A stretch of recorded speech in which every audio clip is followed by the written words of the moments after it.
بسم الله الرحمن الرحيم الحمد لله والصلاة والسلام على رسول الله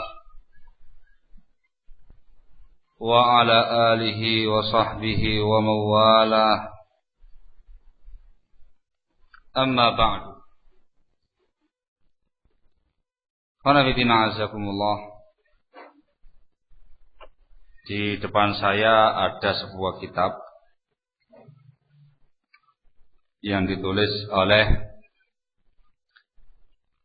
Syekh Abu Munir Abdullah bin Muhammad ibn Ali ibn Uthman al-Dhamari hafizahullah ta'ala wara'ah. Dikenal dengan Syekh Abdullah bin Uthman al-Dhamari hafizahullah, salah seorang alim dari Yaman, murid seniornya Syekh Muqbil bin Hadi rahimahullah.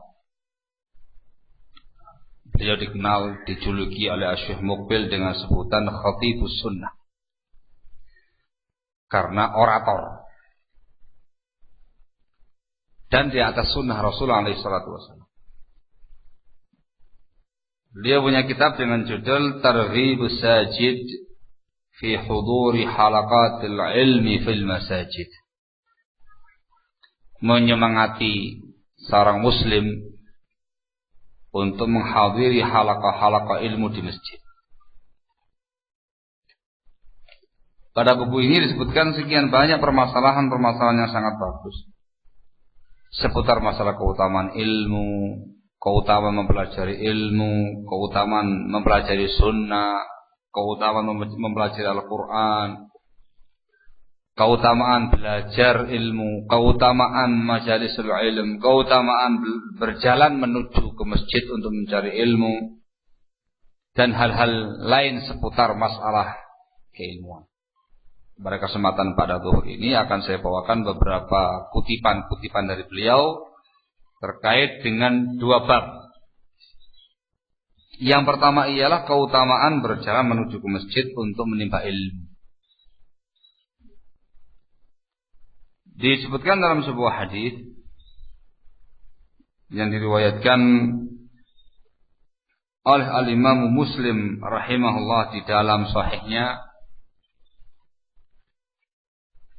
dari sahabat Abu Hurairah radhiyallahu taala anhu, Rasulullah alaihi salatu wasallam pernah berkata, "Ala adullukum ala ma yamhu Allahu bihi al-khataaya wa yarfa'u bihi darajat?" Maukah aku tunjukkan kepada kamu suatu amalan yang dengan itu Allah akan menghapuskan dosa-dosa kita dan mengangkat martabat-martabat kita? Para sahabat mengatakan, "Bala ya Rasulullah." Mau ya Rasulullah. Kemudian Rasulullah SAW menjelaskan tentang amalan-amalan yang kalau kita kerjakan akan menghapuskan dosa kita dan mengangkat martabat kita. Beliau mengatakan, "Isbaghul wudu 'alal makarih." Menyempurnakan wudu pada kondisi-kondisi yang kurang enak, kondisi sakit, dingin, tapi kita menyempurnakan wudu kita. Makna menyempurnakan wudu ialah membasuh seluruh anggota wudu dengan sempurna 3 kali pada bagian yang dibasuh 3 kali. Yang kedua kata beliau, wa kathratul khuta ilal masajid, memperbanyak langkah ke masjid. Wa intidharus salati ba'da shalah, dan yang berikutnya menunggu salat berikutnya setelah salat yang kita kerjakan. Fadzalikumur ribat, fadzalikumur ribat. Itulah amalan ribat, itulah amal ribat. Ribat itu seseorang atau sebuah pasukan yang menjaga perbatasan wilayah muslim dalam jihad fisabilillah. Ini semua adalah amal-amal yang bisa menghapuskan dosa dan menaikkan martabat. Satu di antaranya adalah memperbanyak langkah ke masjid untuk ibadah kepada Allah, apalagi untuk menimba ilmu agama. langkahnya saja sudah menghapuskan dosa, sudah menaikkan martabat, apalagi masuk masjidnya, ibadah di situ, beramal di situ, menimba ilmu agama di situ. Juga menunggu salat yang berikutnya setelah salat yang kita kerjakan. Waktu yang paling pas untuk mengamalkan yang seperti ini ialah bainal maghrib wal isya, antara maghrib dan isya. Subuh sampai zuhur kesuwen. Zuhur sampai asar ngantuk. Nah gitu ya. Umumnya maghrib sampai isya. Selesai salat maghrib, berzikir, ba'diyal maghrib, duduk di masjid menunggu isya yang berikutnya. Tindakan kita yang menunggu dari mulai maghrib sampai isya itu dihukumi atau dikasih pahala sama seperti kita sedang menjaga perbatasan wilayah kaum muslimin ketika jihad. Besar pahalanya. Barakallahu fikum. Apalagi kalau menunggunya itu disertai dengan taklim. Taklim ba'dal maghrib sampai isya. Ya, ada keutamaan salat, ada keutamaan ba'diyah setelahnya. Zikir ba'diyah setelahnya. Ada keutamaan menunggu salat yang berikutnya. Ada keutamaan taklimnya. Mendapatkan ilmu. Dan sekian banyak keutamaan yang lain. Didapatkan dengan amalan yang seperti ini. Barakallahu fikum. Disebutkan dalam riwayat yang lain.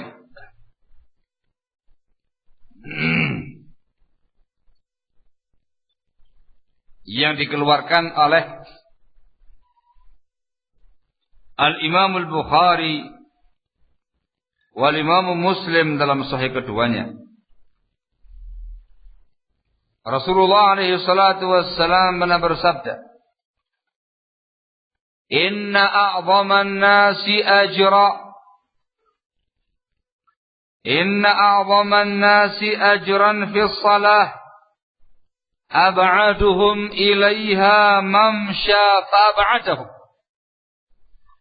والذي ينتظر الصلاة حتى يصليها مع الإمام أعظم أجرا من الذي يصليها ثم ينام." Kata Rasulullah SAW, sesungguhnya orang yang paling besar pahalanya di dalam sholat ialah orang yang paling jauh langkahnya menuju ke sholat dan yang jauh setelah itu. Jadi semakin jauh antum melangkah, rumahnya jauh gitu ya, semakin jauh melangkah, semakin jauh, semakin jauh, semakin jauh dan semakin banyak langkah antum kepada salat, itu semakin besar pahalanya untuk salatnya dia. Dan seseorang yang menunggu salat sampai dia kerjakan bersama dengan imam, itu lebih besar pahalanya daripada orang yang salat kemudian tidur. Yang ini terkait dengan pembahasan tadi, salat menunggu sampai saat berikutnya dikerjakan dengan imam. Itu lebih afdal, lebih besar pahalanya daripada salat kemudian tertidur. Ini demikian barakallahu fikum menunjukkan pahala yang sangat besar. Pahala yang sangat besar. Juga disebutkan dalam riwayat Muslim dari sahabat Ubay bin Ka'ab radhiyallahu taala anhu. Katanya Ubay bin Ka'ab, "Kana rajulun minal ansar la a'lamu ahadan ab'ada minal masjid minhu wa kana la tukhti'uhu shalah." Kata Ubay bin Ka'ab, dulu ada seseorang laki-laki dari kalangan Ansar. Aku tidak mengetahui ada seseorang yang lebih jauh rumahnya daripada dia dari masjid. Ini sahabat Ansar paling jauh rumahnya dari masjid. Tapi kata Ubay bin Ka'ab tidak pernah luput satu salat pun jamaah di masjid. Jamaah terus, tidak pernah luput. Padahal rumah dia paling jauh. Faqila lahu, ada yang memberikan ide kepada dia. Lau ishtaraita himaran tarkabuhu fi dhulma war-ramdha. Alangkah baiknya kalau kamu membeli seekor keledai, hewan tunggangan yang kamu naiki ketika kegelapan malam atau ketika panas yang terik. Dia supaya mempermudahlah. Kalau malam tidak jalan malam-malam gelap, atau kalau panas yang terik tidak kepanasan. beli seekor himar, keledai hewan tunggangan untuk kamu naiki. Kalau dia mengatakan ma yasurruni anna manzili ila jambil masjid.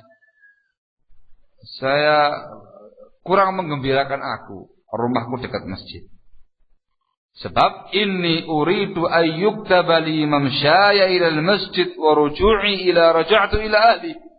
Sebab saya kepingin dicatat sebagai pahala untukku. Berjalannya aku menuju ke masjid dan pulangnya aku dari masjid kepada keluargaku. Berangkat, pergi, PP itu kepingin ditulis sebagai pahala. Maka Rasulullah SAW menyatakan, qad jama'allahu laka dzalika kullah. Sungguh Allah telah mengumpulkan semua itu untuk kamu sebagai pahala. Masya Allah.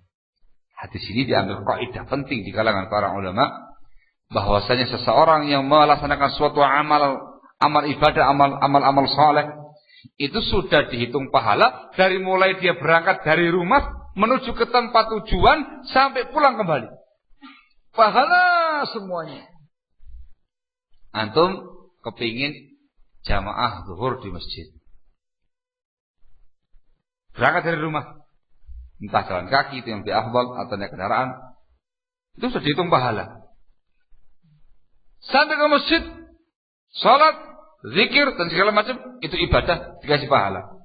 Antum pulang menuju ke rumah juga dikasih pahala sampai di rumah lagi.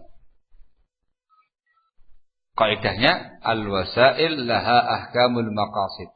Wasilah, perantara, sarana itu dihukumi sama dengan maksud dan tujuan. Kita dari rumah berangkat menuju ke masjid untuk sholat. Sholatnya tujuan inti, ibadah. Menuju ke masjid itu wasilahnya, dikasih ibadah, dikasih pahala. Kaidah yang kedua, az-zawaid laha ahkamul maqasid. Tambahan-tambahannya juga dikasih pahala. Apa tambahannya? Pulang dari masjid menuju ke. Sekarang ada kajian di masjid. Di Masjid Ar-Ridha, Sewon Bantul. Iya. Acara apa ini? Acara ibadah, talabul ilm, ibadah yang paling afdal. Keutamaan yang sangat besar, yang sangat mulia. Antum berangkat dari rumah menuju ke Masjid Ar-Ridha, Sewon Bantul, sudah dihitung pahala. Ini namanya wasilah. Sampai di masjid, antum taklim, antum belajar, antum masya Allah, talabul ilm, nggak tidur, nggak ngantuk. Barakallahu.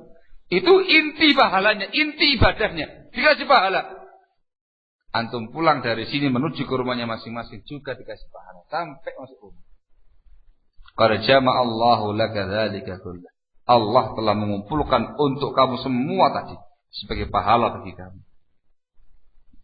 Dikuatkan dengan hadis Ibnu Umar radhiyallahu taala anhuma yang diriwayatkan oleh Imam Ahmad dalam musnadnya bi isnadin hasan. Rasulullah alaihi salatu wassalam bersabda, "Man raha ila masjidil jamaah fa khutwatun tamhu sayyi'atan wa khutwatun tuktabu lahu hasanatan zahiban wa raji'a." Barang siapa yang berangkat menuju masjid jamaah, menuju masjid untuk sholat berjamaah, satu langkah menghapuskan dosa. Langkah yang kedua dicatat sebagai sebuah amal kebaikan. PP, pulang dan pergi, kata Rasul. Masya Allah. Itu baru ke masjid untuk jamaah sholat. Nah, kalau ada jamaah sholatnya, ada qobliyahnya, ada ba'diyahnya, ada taklimnya, segala macamnya, full pahala. Lebih menguntungkan mana yang semacam ini atau PP pasar? Pulang pergi dari syugulan. Apakah berarti nggak boleh ke pasar atau nggak boleh ke tempat kerja ya? Boleh. Cuma tidak ada keutamaan semacam ini bagi orang-orang yang punya semangat untuk mencari dunia, semangat mencari harta, semangat untuk mengurus pekerjaan dia, berangkat PP, itu tidak ada keterangan yang semacam ini. Pulang pergi, ya kalau dapat duit. Kalau tidak dapat duit, dapat capek saja. Dapat ya alhamdulillah segitu-gitu aja. Yang semacam ini jelas keutamaannya, jelas fadilahnya, jelas keutamaannya disebutkan oleh Rasulullah alaihi wasallam. Makanya dikatakan tadi orang yang cerdas, yang ngerti bahwasanya rezeki Allah untuk dia sudah ada, sudah dibagi, sudah selesai urusan, dia akan memberikan waktu secukupnya, sedikitlah untuk urusan dunianya, dan selebihnya digunakan untuk kepentingan ibadah, untuk kepentingan amal soleh kepada Allah Subhanahu wa ta'ala. Karena besar keutamaan yang dia dapatkan. Barakallahu. Ini masih, apalagi disertai dengan talabul ilmi syar'i. Raih pahala semacam ini, barakallahu fikum. Nah, ini gratis ini. Orang miskin, orang kaya, semuanya bisa meraih pahala yang semacam ini. Adapun bab yang kedua yang ingin disampaikan sekarang ini, barakallahu fikum. Syekh Abdullah bin Utsman Al-Zamari hafizahullah taala wa ra'ama bikin bab. Kata beliau, tarku talabil ilmi yufdi ila dhalal. Tidak mau talabul ilmi atau meninggalkan talabul ilmi menjerumuskan pelakunya kepada kesesatan. Ya seperti yang saya terangkan tadi. Ya, sibuk dengan dunianya, sibuk dengan hartanya, sibuk dengan tahtanya, lupa dengan ibadah, sebab terbesar menyimpang dari agama. Dia bikin bab langsung, meninggalkan taklim, meninggalkan talabul ilmi, menjerumuskan pelakunya kepada kesesatan. Beliau membawakan hadisnya Anas bin Malik radhiyallahu taala anhu wa arda yang diriwayatkan oleh Imam Al-Bukhari dalam sahihnya. Rasulullah alaihi salatu wasallam menyatakan, min asyratis sa'ah ay yaqilla al-ilm wa yadhhar al-jahl wa yadhhar az-zina wa takthur an-nisa. Termasuk tanda-tanda kiamat, ilmu semakin sedikit, kebodohan semakin nampak, zina semakin menyebar, wanita semakin banyak. Yang dibahas sekarang, ilmunya semakin sedikit, kejahilan semakin nampak. Itu termasuk tanda kiamat. Tanda kiamat. Kemudian beliau juga membawakan hadisnya Rasulullah SAW dari sahabat yang mulia Abdullah bin Amr bin As radhiyallahu taala anhu. Dia mengatakan Rasulullah SAW bersabda, Inna Allah Ta'ala la yaqbidul ilm intiza'an yantazi'uhu minal ibad, walakin yaqbidul ilma biqabdil ulama hatta idza lam yabqa 'alimun ittakhadha an-nasu ru'usan juhala fasu'ilu fa'aftau bighairi ilmin fadallu wa adallu. Rasulullah mengatakan dalam sabdanya, sesungguhnya Allah tidaklah mencabut ilmu sekaligus dengan mencabut dari hamba-hambanya, tetapi Allah mencabut ilmu dengan mewafatkan para ulama, hingga ketika tidak ada satu alim pun, maka orang-orang akan menunjuk tokoh-tokoh yang jahil, pemimpin-pemimpin yang jahil, yang bodoh. Maka mereka ditanya tentang sesuatu, berfatwa dengan tanpa ilmu, mereka pun sesat dan menyesatkan. Barakallahu. Juga disebutkan oleh Rasulullah SAW dalam hadis dari hadisnya Abu Umamah Al-Bahili radhiyallahu taala anhu wa arda. Rasulullah SAW menyatakan, ya ayuhan nas, khudhu min al-ilmi qabla an yuqbad wa qabla an yurfa'al ilm. Wahai umat manusia, ambillah ilmu ini, pelajari ilmu ini sebelum dicabut dan sebelum diangkat ilmu ini oleh Allah Subhanahu wa taala.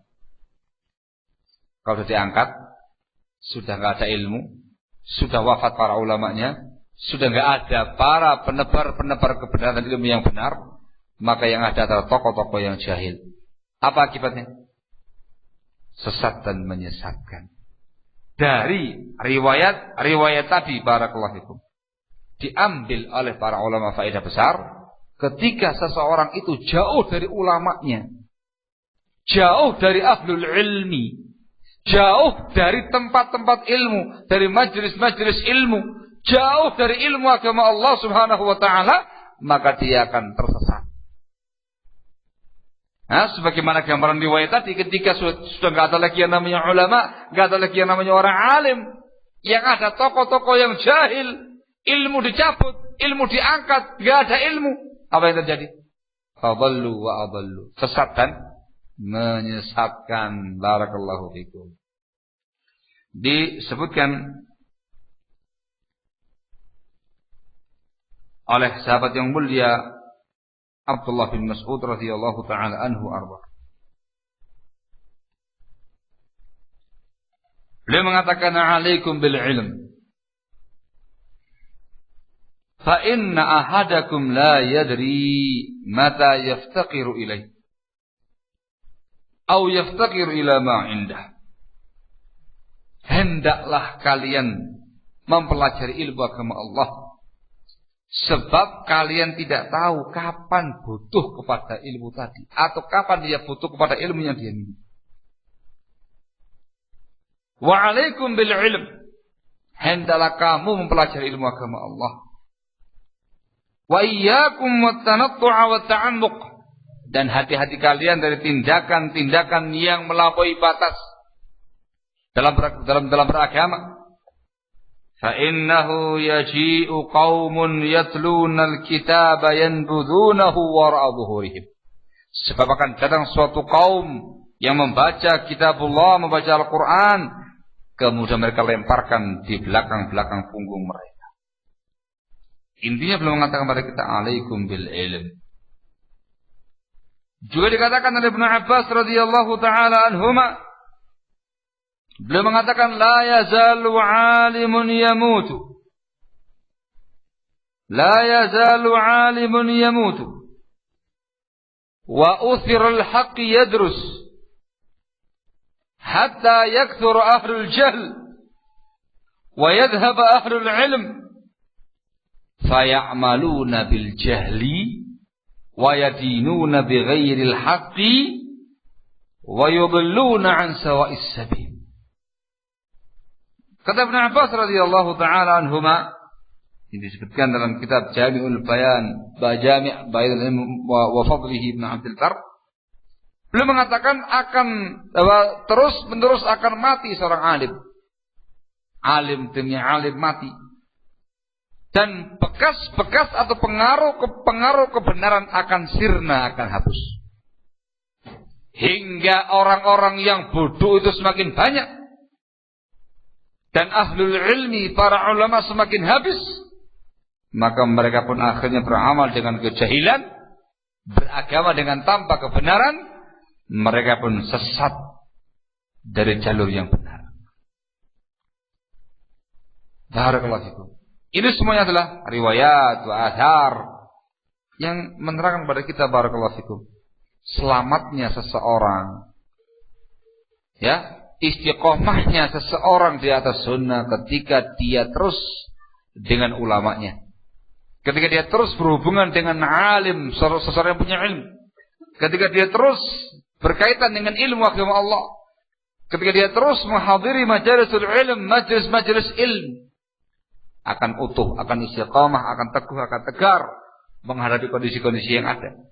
Tapi ketika dia sudah jauh dari ulamanya, jauh dari para ustadznya, jauh dari ilmu, jauh dari majalisul ilm, tidak lagi mau taklim, sibuk dengan dunianya, sibuk dengan pekerjaannya, sibuk dengan aktivitas yang lainnya, lupa dengan ilmunya, maka yang terjadi dia akan semakin lama semakin bodoh, semakin lama semakin jahil, beramal dengan tanpa ilmu, dengan tanpa jahil, dengan kejahilan, maka ujungnya adalah kesesatan.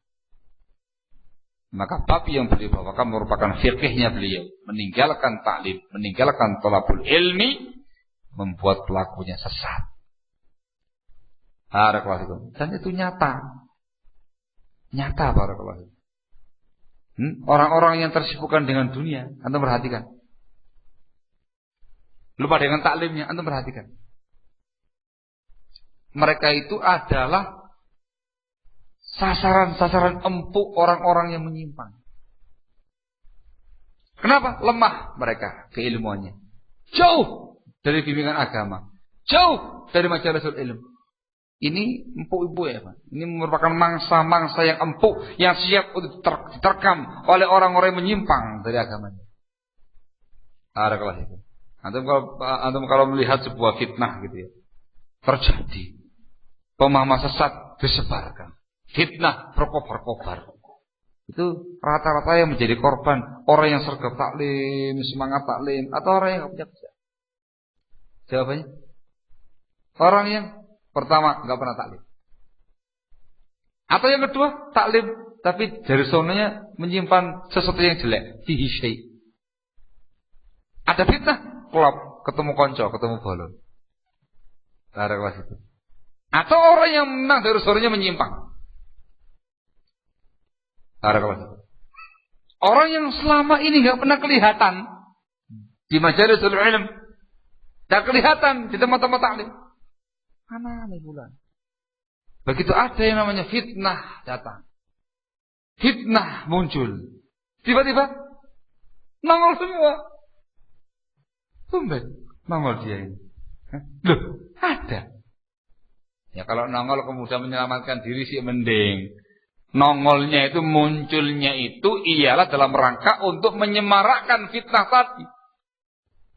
Justru menjadi korban-korban mangsa-mangsa fitnah tadi. Yang dulu tidak nampak, nongol, kelihatan. Yang dulu males, semangat. Yang dulu kalau diajak kemana-mana nggak pernah mau. Sekarang, ayo, malah ngajak orang lain kemana-mana. Ya Pak ya? Nah, itu kondisi yang nyata di tengah-tengah masyarakat kita, di tengah-tengah kaum muslimin. Sekali lagi, meninggalkan talabul ilmi berujung kepada kesesatan. Maka ya khana azakumullah, wa antum ya ahli sunnah, wahai salafiyin. Antum ini bukan orang biasa, tapi orang yang luar biasa. Dikarenakan antum sudah mengerti ilmu agama Allah, mengkaji kitab Allah, mengkaji sunnah Rasulnya alaihi salatu wassalam, tahu jalur yang benar, maka Anda harus memiliki semangat yang membaca, semangat yang tinggi untuk menimba ilmu agama Allah Subhanahu wa taala. Ya, taklim itu bukan semata-mata karena malu sama ustadznya, atau malu sama teman-teman yang ada, tapi taklim dalam rangka untuk kemuliaan diri kita pribadi. Supaya kita meraih sekian banyak pahala, sekian banyak keutamaan, supaya kita lebih memiliki ilmu yang banyak, bisa beramal sesuai dengan ilmu kita, sesuai dengan sunnahnya Rasulullah SAW, menjadi yang terbaik di antara umat-umatnya. Sekaligus untuk menyelamatkan diri dari berbagai macam penyimpangan-penyimpangan yang ada, dari berbagai macam dhalalat yang ada, dan supaya kita istiqamah di atas sunnah, istiqamah di atas bimbingan agama dengan ilmu agama Allah yang mulia. Gitu ya. Hadza wadihun insyaallah taala. Maka Ahlus Sunnah seorang talibul ilmi. Semangat. Baik yang laki-laki ataupun yang wanita. Jangan sampai jadi orang yang punya tipikal yang aneh ya, ikhwan. Tipikal yang aneh itu dompleng orang lain.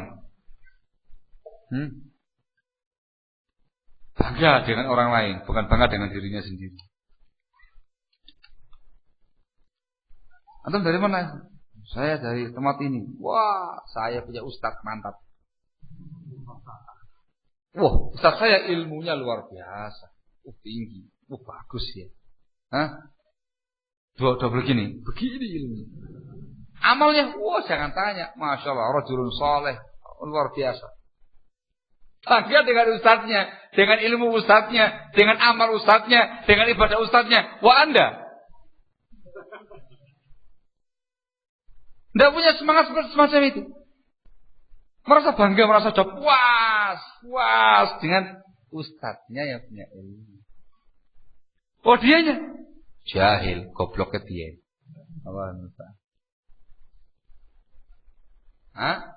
Itu ada tipikal semacam itu.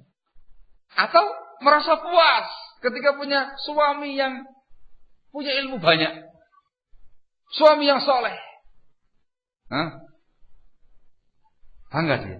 Suami saya Masya Allah rajulun alim, ustaz. Suami saya itu Masya Allah rajulun saleh, gemar beramal, gemar beribadah dan segala macamnya. Wah, saya nggak rugi dapat suami semacam ini. Bahagia saya dengan suami semacam ini. Itu suamimu. Nah kamu.